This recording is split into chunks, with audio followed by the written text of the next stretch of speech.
Bonjour et bienvenue sur une nouvelle vidéo sur ma chaîne YouTube.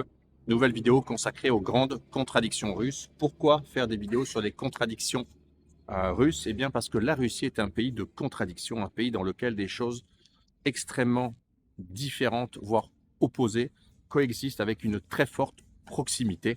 Et j'ai décidé de vous parler de ces contradictions russes pour vous permettre de mieux comprendre la Russie. Alors j'ai fait une première vidéo sur la première des contradictions russes. Pour moi, la plus grande contradiction de la Russie, c'est que c'est un pays dans lequel coexiste en fait une très grande tradition, sens profonde, et une très grande technologie, une très grande modernité. Donc en fait, c'est assez extrême le diapason de différence entre ces deux choses. Et aujourd'hui, je vais faire une deuxième vidéo, sur ce que je pense être la deuxième principale contradiction de la Russie. Et cette deuxième contradiction, c'est une contradiction qu'on observe de façon très intense. Je l'intitule La différence. La contradiction, c'est spiritualité et matérialisme. En fait, la Russie est un pays dans lequel on constate qu'il y a d'un côté au sein de la population une très forte dimension spirituelle, religieuse, et de l'autre côté, il y a une très forte dimension matérialiste. Comment est-ce que ça coexiste ensemble au sein de la société? Je vais tenter de vous l'expliquer. Vous pouvez voir derrière moi un petit peu d'architecture moscovite. Vous voyez comme c'est joli. Et regardez, là, vous avez un théâtre. Ouh là là, c'est beau ça. Regardez ce que c'est beau. Regardez ce que c'est beau, ce que c'est beau, ce que c'est beau. C'est l'architecture moscovite. Oh là là. Donc, spiritualité et matérialisme, comment est-ce que ça coexiste? En fait, la Russie, vous voyez, là, ils ont peint et donc ils ont montré que c'est peint. Pas si bas. En fait, la Russie, c'est pas un secret, est un pays avec une très très forte dimension spirituelle. Alors, religieuse, puisqu'il y a un retour de la religion. Vous savez que l'orthodoxie a survécu au communisme en secret. Il y a un très fort... voilà, une cour intérieure, ce que ça donne. Il y a une très forte... Regardez. Oh, les clochers. Il y a une très forte dimension, en fait, spirituelle, religieuse en Russie. Et même plus que ça, il y a une dimension de superstition. C'est-à-dire qu'en fait, il y a une très très forte culture de superstition en Russie. Par superstition, je veux dire en fait qu'il y a des traditions païennes très développées. Il y a une très forte dimension en fait de superstition.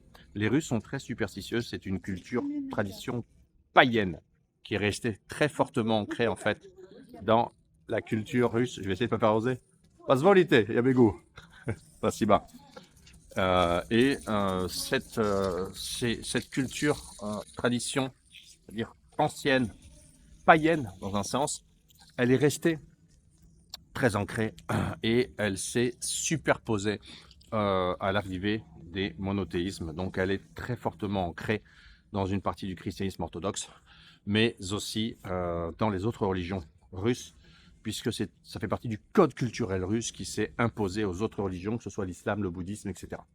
Donc il y a des religions en Russie. Elles se sont imposées territorialement, ancrées, mais elles sont en fait couvertes par une espèce de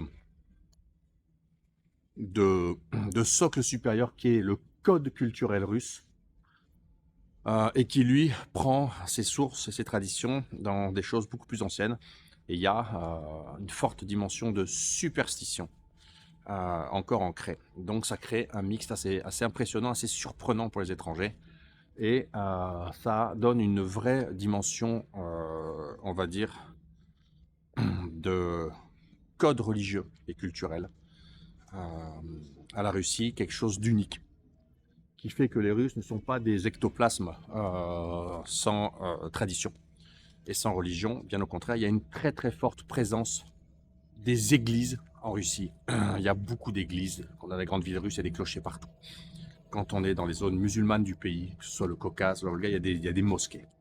Donc il y a une dimension religieuse très très forte, installée, puissante visuellement, présente, omniprésente. Et ça fait de la Russie un pays extrêmement affirmé sur le point de vue de la religion. Mais alors, en même temps, ça, ça s'appuie sur le peuple russe, les habitants de la Fédération de Russie. Et en fait, ces gens ont aussi une autre dimension qui semble contradictoire, mais qui est parfaitement complémentaire, qui est un fort, ce qu'on appelle de l'extérieur, et c'est très marqué surtout quand on pense aux femmes russes. C'est une espèce de dimension matérialiste. On dit souvent que les femmes russes sont extrêmement, on va dire, matérialistes, achetées à l'argent, très attachées à l'argent, etc., etc. Je vais montrer, est-ce que c'est une rue en Russie? Alors, t'as de la gueule? Donc en fait, c'est vrai, mais ce côté matérialiste, en fait, on peut le qualifier de façon différente. On peut le qualifier de façon différente et on peut le renommer, le requalifier, le réinterpréter par pragmatisme. En fait, les Russes sont extrêmement pragmatiques. C'est pas du tout, en quelque sorte, un peuple de rêveurs idéologiques, c'est un peuple de pragmatiques. Et donc, dans un État comme l'est historiquement la Russie, eh bien, il faut que vous sachiez qu'en fait, il n'y a pas eu jamais une espèce de dimension sociale forte, prédominante, qui a existé.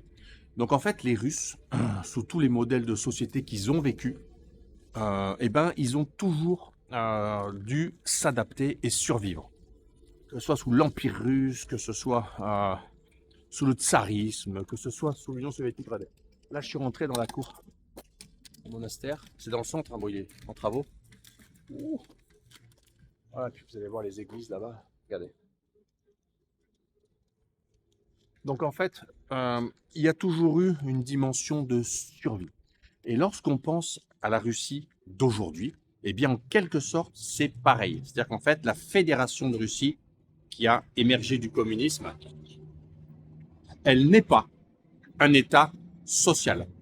Donc elle n'est pas un endroit du monde dans lequel les grosses feignasses peuvent se sentir bien.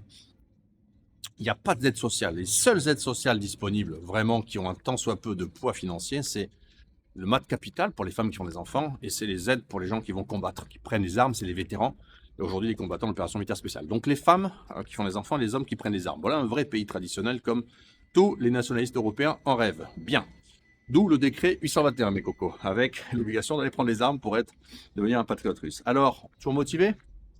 Donc, la Russie est un pays dans lequel il n'y a jamais eu de social.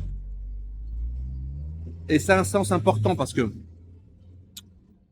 ça crée une mentalité de gens, du peuple russe, des peuples de Russie, une mentalité à devoir se débrouiller, à devoir être pragmatique.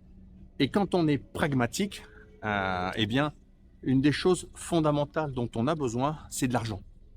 C'est de l'argent pour vivre parce que vous n'avez pas l'État qui vous nourrit. Donc tu te nourris, tu bosses, tu te nourris ou tu crèves. Et les Russes vivent comme ça depuis des siècles, ils vivent encore comme ça.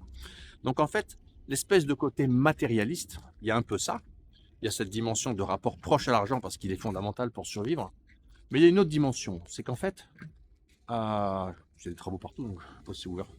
C'est qu'en fait, le truc, c'est que globalement, eh bien, n'oubliez pas que les Russes sortent de 74 ans de 70 ans de communisme. Même si c'était il y a 25 ans, 30 ans, ils ont eu 70 ans de communisme.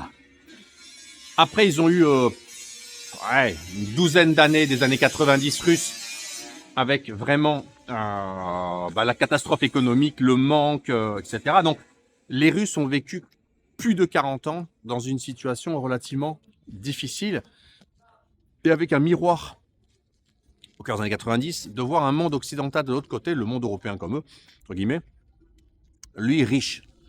Et donc, en fait, il y a une espèce de... Ça crée une espèce de... logiquement, d'envie, de jalousie, de besoin de faire pareil, etc., etc. Et ça crée des comportements excessifs de volonté de surconsommation. Alors attention, les Russes sont par nature des surconsommateurs. C'est génial cette commentaire, je l'aime mieux. Des surconsommateurs. La Russie est un pays de grande consommation. Culturellement, les Russes consomment. Donc, ça c'est parfaitement juxtaposé. Et ça ne s'arrêtera pas. Les Russes seront toujours des gens qui consommeront beaucoup. C'est dans le caractère russe d'être excessif, d'être, on va dire, de beaucoup faire, d'être dans l'excès. Les Russes sont le peuple de l'excès. Les femmes russes sont les femmes de l'excès. Les hommes russes sont les hommes de l'excès. Et donc, ça, en fait, ça crée la situation qu'on connaît aujourd'hui, c'est que aujourd'hui que les Russes se sont enrichis. Alors vous allez, là on est dans une cour intérieure, vous voyez. Et ben vous allez voir que là, regardez, entre les immeubles dans la cour intérieure, c'est des cours de tennis couverts de tennis. On peut jouer au tennis. Regardez, c'est un truc de fou. Voilà, le tennis center. Donc en fait, vous avez, regardez, un théâtre, des immeubles, et vous avez là le dynamo, qui est donc, c'est des cours de tennis couverts dans lesquels on peut aller jouer au tennis. Alors c'est pas beau ça, dans le centre de Moscou. Ouh là là, bien là. Ils sont bien les gens ici. Hein, c'est bien Moscou. Un peu de pognon quand même. Hein. Donc cohabitent deux incroyables contradictions. Vous avez des femmes russes belles, vénales, disons-le, surconsommatrices, excessives. Et dedans, vous avez pourtant une âme orthodoxe dans ces jeunes femmes, une âme orthodoxe recouverte d'un code culturel russe, entre guillemets, en italique, inspiré, lui, de traditions pré-chrétiennes, païennes. Et cet algorithme complexe, je crois que c'est un cul-de-sac, je suis enfermé. Cet algorithme complexe, en fait, eh bien, c'est l'algorithme russien, russe, pas frussien, russe. Ça veut dire que globalement,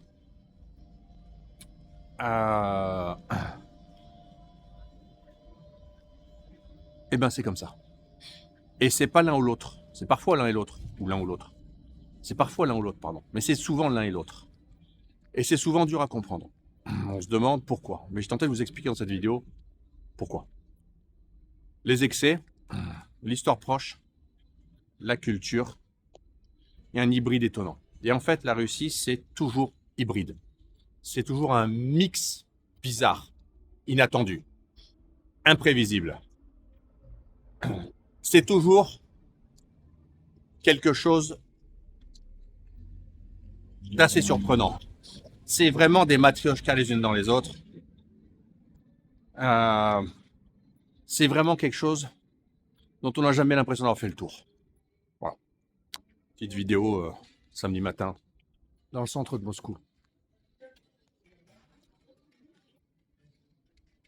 Contradiction russe. La Russie entre matérialisme et spiritualité. J'espère que cette vidéo vous a intéressé, que la petite balade aussi. J'espère que ma chaîne YouTube vous intéresse. Abonnez-vous, likez cette vidéo. Si la Russie vous intéresse, vous pouvez télécharger mon livre blanc sur la Russie. Un livre blanc gratuit, je mettrai le lien dans le premier commentaire descriptif. Et moi je vous dis à très bientôt pour une nouvelle vidéo sur ma chaîne YouTube.